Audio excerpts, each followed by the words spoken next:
今年中原普渡这新德县的客家庄拢会举办台地公的比赛，引起不少同胞争议。为了要兼顾着文化甲有限动物，北部乡公所特别用新地的钱筒呢，这款的公益活动代替传统台地公的仪式，而且这寡钱也会摕来做公益。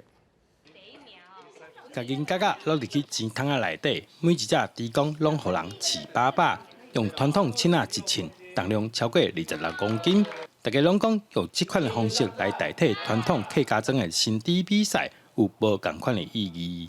以环保的角度来说，就是这样就比较好啊，就是不用杀猪，然后又可以大家团结一起存钱，看谁存的比较多，这样。觉得很好啊，因为不但可以存钱，然后也可以不要把猪杀掉。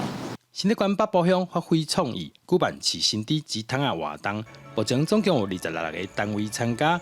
活动一直到8月26日，后续会甲收回来钱筒专属捐予弱势团体。希望透过这样的一个转换的模式那可以符合既可以保留我们传统的文化，那也可以符合我们现在的一个潮流，又可以做公益。那目前我们最北的是在新北市那个我们的这个动物大学。